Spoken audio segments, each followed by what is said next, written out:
Today I thought it'd be fun to look at the RTX 2060, which came out 5.5 years ago, but how does it stack up in the latest games? But a lot of reviews are just gonna look at a bunch of graphics cards and stack them all up at like ultra settings. You might see that the 2060 is gonna be garbage because again, if you look at the 2060 in the highest setting in a new Unreal Engine 5 game like Hellblade 2, sure, you're gonna be averaging under 30 frames per second. But what if we look at this card, not how it stacks up against other graphics cards, but just what kind of experience are you getting with an RTX 2060 in the latest games? If you play with the graphics settings, the specific cooler model we're looking at here is the Asus dual RTX 2060 OC 6GB graphics card here. So again, 6GB. How is that playing in the latest games?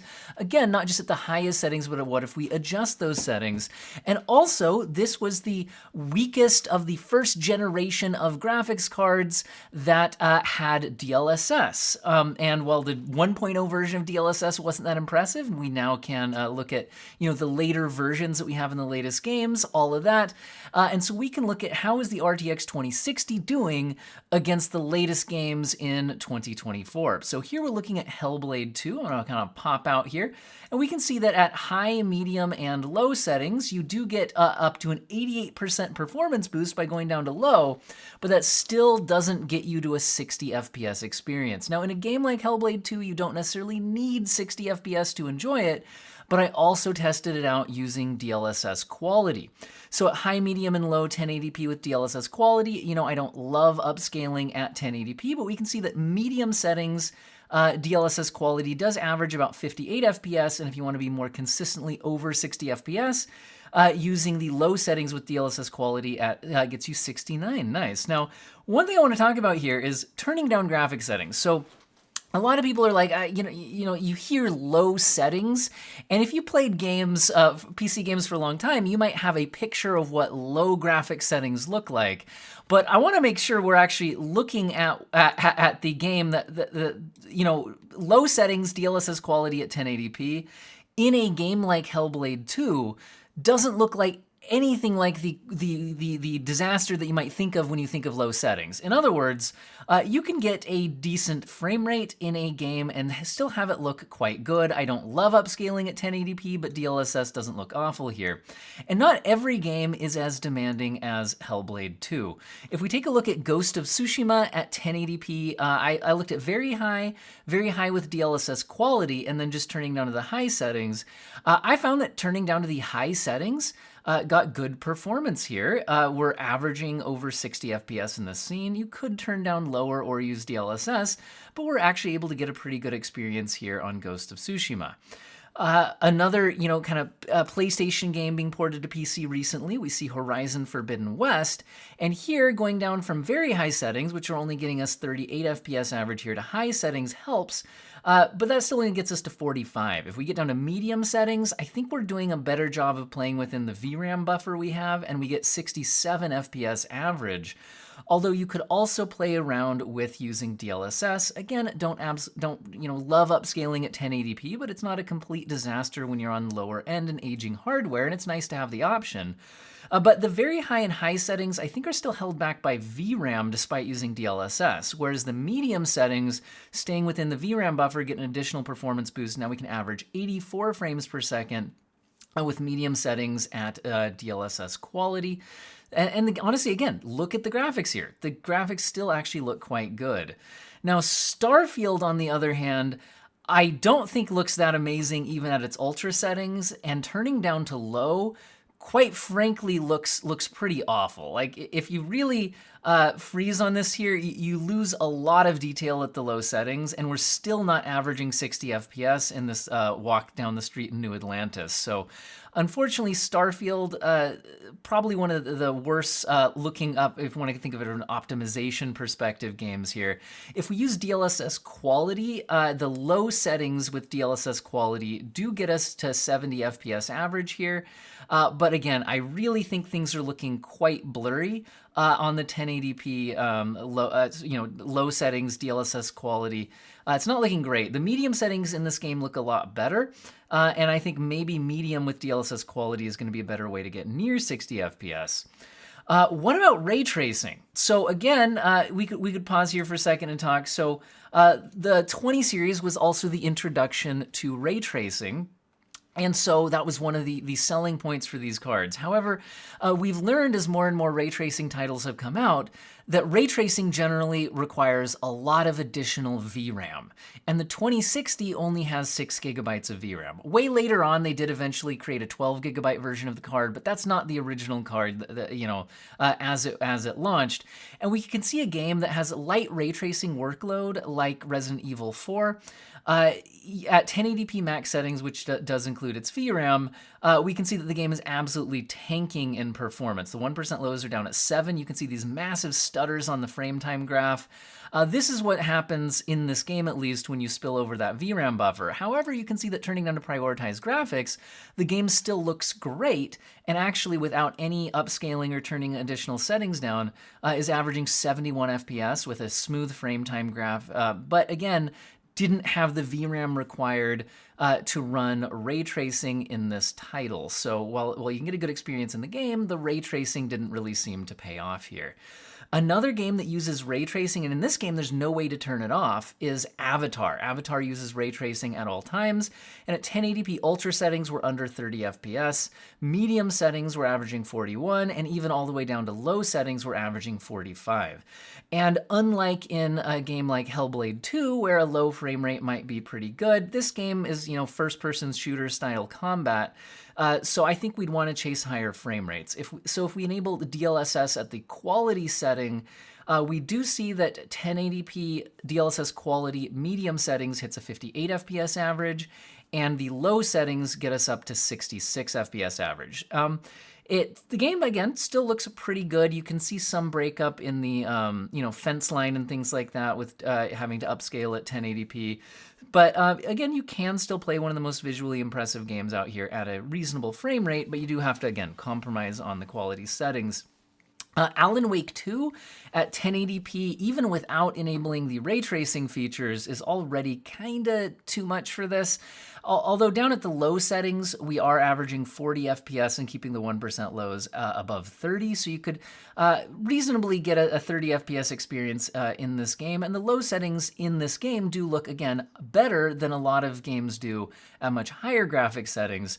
If you do enable DLSS quality on the low settings, you're able to hit 56 FPS average, and the medium settings hitting 45 and the high settings at 43. Again, this, similar to Hellblade 2, is a game where I think a lower frame rate may be more tolerable. A lot of the game is about kind of taking in the scenery, the atmosphere.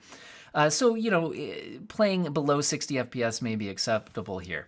The last thing I want to show, though, is what honestly I think a lot of people actually use their graphics cards for. A lot of people aren't playing the latest AAA graphically demanding games. A lot of people spend most of their time playing multiplayer games, and they turn down graphics settings in order to achieve high frame rates. And here we're looking at Call of Duty Modern Warfare 3 at 1080p, turned down to the basic settings, and you can be averaging about 120 frames per second. 1% lows dip a bit below that. Sure, it's not the 500 hertz kind of experience that some people might be getting on the highest end systems, but you can absolutely play the game at those settings. And honestly, most of your deaths are probably more a skill issue than blaming the hardware at those settings. So overall, what do we make of all of this? What was the point of this video? Honestly, for one thing, I just think it's interesting to revisit older hardware in the latest titles, because it's just not something you always see, other than the graphics cards popping up on, benchmarks for newer games where the graphics settings are designed to test the newer graphics cards and not necessarily to show you what you could still get out of your older graphics card. Because a lot of people, might be on this type of hardware and be thinking about, is it time to upgrade? And like I said, I think that depends a lot on the types of games that you're trying to play. We saw that if you're just playing multiplayer games on a 1080p screen and you turn down settings to get a high enough frame rate, you're probably having a pretty reasonable experience. Whereas we saw that some of the latest, most graphically demanding games will not hit 60 frames per second at a native 1080p resolution, even turning down to the absolute lowest settings. That being said, the absolute lowest settings in these most demanding new games often do look a lot better than what ultra settings looked like just a few years ago in a lot of, easier to run games. And again, I do think that DLSS, while it's again not ideal at 1080p resolution, I think this ended up paying off for the 20 series and helps extend the lifespan, the usable lifespan, if you're somebody who's like, I need to get at least 60 FPS in these games, and I'm willing to take a bit of a fuzziness to the image quality, a little bit more aliasing, that type of thing to get there. Then I think DLSS is putting in a lot of work.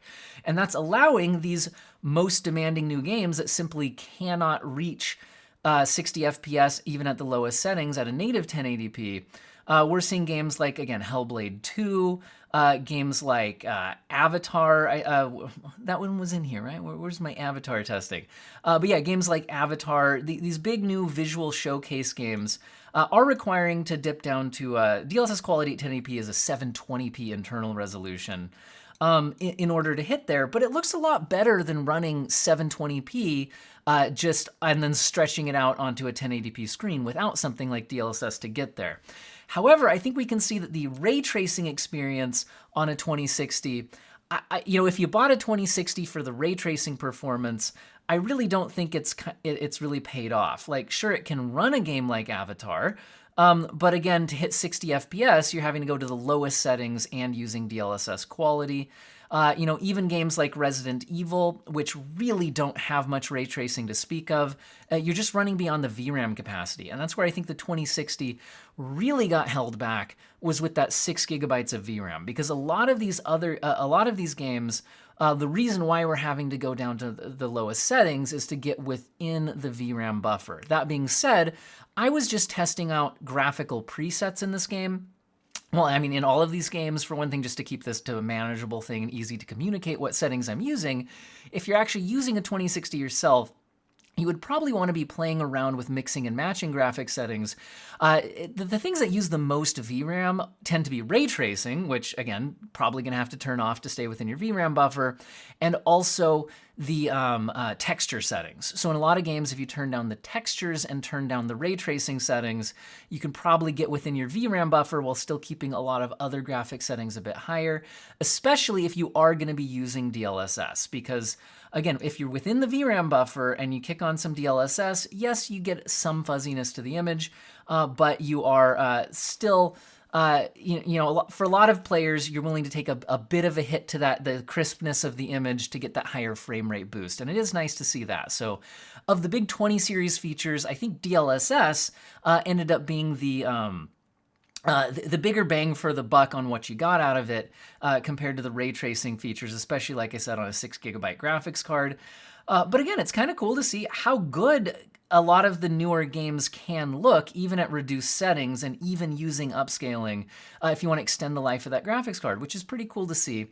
Because I do think that for a lot of people, it's going to make sense to at least hope that the next generation coming out in 2025, maybe the mid-range will look, a little more interesting. Remember if we take a look back at the 2060, this thing came out in January of 2019. So, January of 2025 is probably when we expect the high end of the 50 series. It'll probably take a few more months to get down to the more mid-range cards or lower-end cards, but, something for hopefully something in that $350-ish price range where you maybe got your 2060.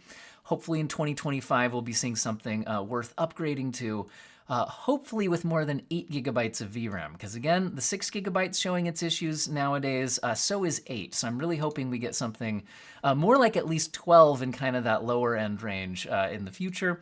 Hopefully you guys found this video useful and or interesting. I'm also interested in revisiting the 3060 in the same kind of testing, seeing how it looks at a variety of graphics settings.